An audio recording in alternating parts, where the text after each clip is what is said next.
The ways in which we use it will create substance, the ways by which we use it.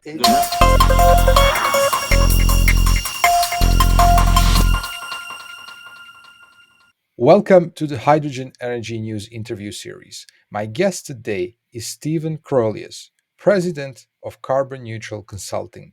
He is an expert in the evolution of electrolyzer technology and its profound impact on the economics of hydrogen production. Steve, welcome. Thank you. It's nice to be here. Can you give us a short intro in your experience? Yes. Over the last 15, 18 years, I focused almost exclusively on the role of energy in the role of the energy sector can play in addressing the climate change crisis, and have worked with a number of players who are finding solutions, developing approaches that can change our energy economy over so that it's not causing so much stress to the climate. Within our work there, we have focused a great deal on hydrogen and ammonia, and also methanol, to some degree dimethyl ether. And all of those molecules, I mean, hydrogen directly, but the other molecules are all really driven by hydrogen, and where hydrogen, where it can be sourced, how it can be turned into a useful form, and how it can then be used in a productive, environmentally sustainable way. So we just have had every day we have the need to be looking at electrolysis as a technology, electrolyzers, equipment, the companies that make the equipment. So yeah, we're very focused on the whole topic of electrolyzers. Talking about hydrogen, how do the costs and environmental impacts of different hydrogen production methods compare, and what implications does this have for the market's direction? Yeah, there's a really important point that is just the foundation of everything here in looking at low carbon hydrogen versus conventional or gray hydrogen, which is that if you're on the conventional side, the gray hydrogen side, the overwhelmingly dominant technology is steam methane reforming, or things that are technologies that are closely related, like autothermal reforming. And in that, with that technology, the cost of the energy that ultimately gets embodied in the hydrogen molecule is, if the feedstock is natural gas, the cost of that energy is, let's say it's X. It's going to vary all over the place, but we could say that it might be something like $3 per gigajoule, Yeah. in the United States. Now, if you're going to make hydrogen by splitting water, then and you're going to do that with green electricity, or any electricity, honestly, Yeah. the cost of that energy, since it comes in the form of electricity that has to be generated from some other source of energy, let's say the sun or the wind, it's about 4 to 5 times higher, the cost of the energy. It might be, Wow. in the $10 to $15 per gigajoule range. So that just is a fundamental reality that is not going away. Will renewable electricity get cheaper? Yeah. Yeah. but it's not going to, the cost of electricity generated from wind or solar or geothermal, it's not going to drop by half. You can argue about how much it's going to, whether it's going to drop at all from where it is. Some of the best renewable electricity today, it's is it going to get a lot cheaper than that? I mean, it's open for debate, but I'm not betting on it. Yeah. So that's the real challenge here is how do you address that Yeah. great cost challenge for green hydrogen. Tell me, how close are we to achieving economic viability for hydrogen in mainstream energy markets, and what milestones must be reached? Well, good news is that in some markets we're really close. Within, we're the next generation of plants that gets built, electrolysis plants and related value chains. We could be there. That's the good news. The other news, I don't know whether it's bad news, but the other news is that the reason we're there is because of policy mechanisms, not because of free market economics. I personally am a great believer in policy mechanisms. I personally believe that policy mechanisms are essential in lots and lots of different ways. But I am careful in how I phrase this because there are many people out there who think that if it's not a free market solution, then it's not going to stand up. It won't work out somehow.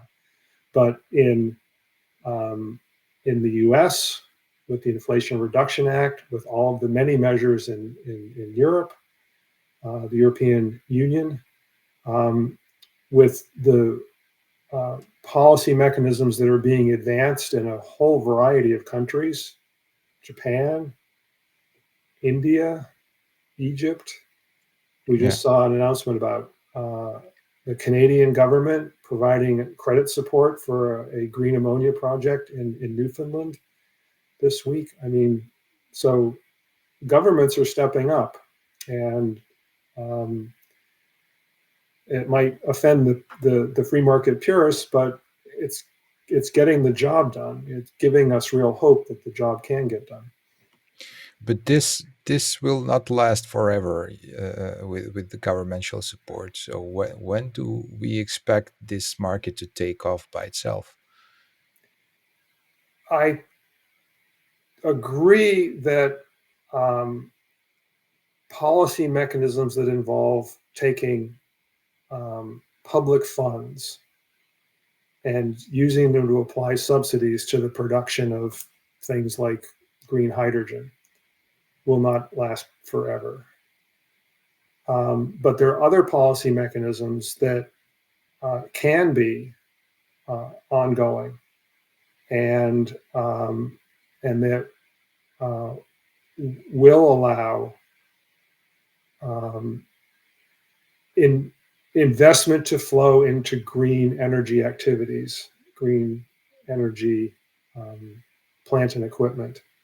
Yeah. And that, I think that's what it's going to take. That's what's going to happen. And once the prices in the market equilibrate to a level where green commodities are competitive, then I think that will just become the new normal. And the same way that we've had in the United States, we've had policy mechanism supports for petroleum since always, right? And so we'll have a whole set of policy mechanisms that I believe will allow green energy, green hydrogen, to just become the established reality. What recent advancements in electrolyzer technology are you most excited about, and how do they enhance hydrogen production efficiency? Yeah. One point to be made is that um, the range of technology fronts that are being pursued here um, in electrolysis is extraordinary. It's, I don't know, I haven't counted, but 8, 10, 12 sort of distinct technologies that have their own names are in the mix. And there just seems to be this, not just with electrolyzers across the board, honestly, in things involving chemistry, there's just this huge surge of innovation being driven not least by the appearance of the emergence of computational chemistry and soon artificial intelligence that will accelerate the development of catalysts, for example. So that's the first point, is just how broad the the range of technologies is that is being developed. Yeah. But the thing sorry, go ahead. Yeah. Electrolyzer technology is crucial for hydrogen production costs. What are the key factors driving down these costs? And how soon do you anticipate reaching competitive price points with traditional energy sources? Yeah. So we are with electrolyzer production, the sort of design and production of the mainstream electrolysis technology. So alkaline water, proton exchange membrane, and most recently solid oxide electrolysis cell. We're at the point where the automotive industry was in 1910. I don't mean sort of we're starting from the early days of industrialization. What I mean is, I understand. that cars were built in factories before 1910. That each car was its own project, and then famously Henry Ford came along and developed the assembly line. That's where we're at with electrolyzers, where up until very recently, there was a market. There's been a market for electrolyzers for decades, because hydrogen is an important commodity, an important input to so many different industrial processes. But the demand for the annual demand, I don't know what the number is, but the number of electrolyzers, or the amount of electrolysis capacity was at quite a low level relative to where it's going. Now everybody can see that there's going to be an enormous phase up and a rapid phase up, and so this whole idea of building the electrolyzer gigafactories, where they're factories that are going to produce gigawatts of capacity per year of electrolyzers. So that's going to lead to cost reduction. And there's the factories themselves, but then there's also the supply chains that will be improved and optimized. And so all the factories making the parts, they will also have the benefit of that flow into electrolyzers. They will have the benefit of this dynamic as well. So this is going to be a really important driver of reducing ultimately the cost of electrolytic hydrogen. What challenges and opportunities do you see in scaling up electrolyzer technology to meet global hydrogen demand? Yeah, I see one really significant challenge that sort of dwarfs all the other challenges. And that is the synchronizing or harmonizing of timelines of the different players. So you have renewable energy development. You have electrolyzer manufacturing. You have electrolysis plant development. You have development of demand for the green hydrogen that those electrolysis plants are going to produce. You have the financing that's got to flow into all of those. And you have the policy mechanisms we talked about before. All of those have, in the ideal scenario, all of those would develop in a coordinated fashion. The one would look at the other, would look at the other, would look at the other. They would all say, okay, well, I need to, if you're going to need that, then I'm going to need to do this now. And that doesn't happen very well. It happens to some degree. Everybody, I believe, is doing their best in that amongst that community of players. But in our economy, everybody is optimizing according to their own best interest, and that means that the different parties will get out of sync with each other. For example, today you probably saw there was an article in one of the Bloomberg publications saying that the capacity utilization in electrolyzer manufacturing plants was at 10% right now. And you read the article and it turns out it's because the electrolysis plants that will deploy the electrolyzers that these plants will produce, the electrolysis plants are a little delayed in getting to final investment decision and getting built.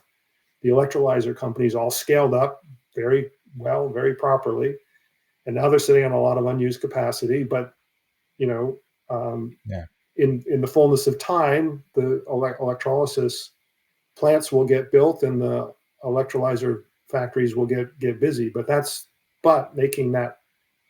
having these disconnects on the timelines, that's a major challenge, and it's going to take everybody working as hard as they can to figure out how to get over those hurdles. Where do you see the most promising research and development efforts in electrolyzer technology focused right now? Well, as I mentioned a few minutes ago, there just is a lot of different efforts that are, from a technological perspective, really exciting. The technology that we're think is going to come on has reached a point where it can come on rapidly is a solid oxide electrolysis cell. And the reason we're really excited about that is because when we got our eye on something like ammonia production, SOEC technology can take advantage of heat from outside sources, thermal energy from outside sources. And that thermal energy from outside sources, it's not simply used to keep the electrolysis cell warm. It's actually, some of that thermal energy can be incorporated as useful chemical energy ultimately in the hydrogen molecule. So if you're going to be making ammonia, which is an exothermic reaction, you're going to have waste heat, which is just waste heat. It's just going to go up the stack. If you can take some of that waste heat and actually use it beneficially to enhance to increase the energy equation around making hydrogen, well, that's extraordinary, and that's wonderful. The technology that I think is most long shot, but if it comes through would be most interesting is photoelectrochemical technology, and that's where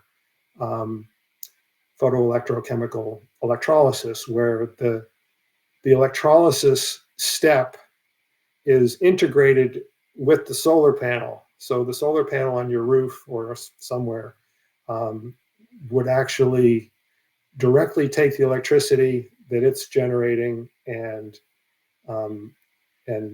use it to split water, and hydrogen could be collected. And if that comes through, that obviously would take a lot of steps out of the the production process of going from electricity to through power lines, ultimately to an electrolysis plant, etc. So that's quite intriguing. Based on current trends, where will the hydrogen and electrolyzer market be in the next decade? I'm optimistic. I talked about the getting everybody's timelines synced up and those challenges. But as I mentioned, I think everybody is working hard and is fundamentally aligned. And so, and the and what we have seen since I've been involved here in this world, since the mid-aughts, hydrogen in that time has gone from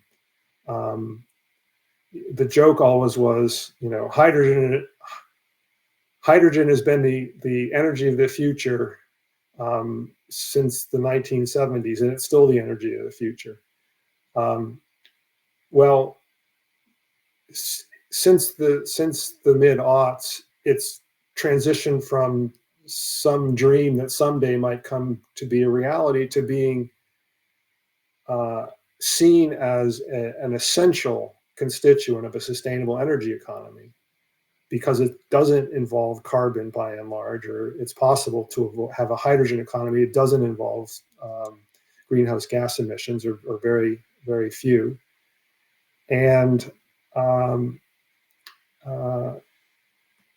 it's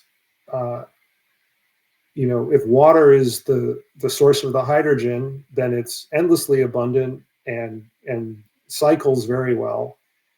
And so it makes so much sense. And then there are so many roles for hydrogen in the as an energy carrier, or hydrogen and its derivatives, such as ammonia, such as methanol, as energy carrier, and just a really desirable complement to renewable electricity generation, where the renewable electricity comes when it comes, when the wind is blowing and the sun is shining.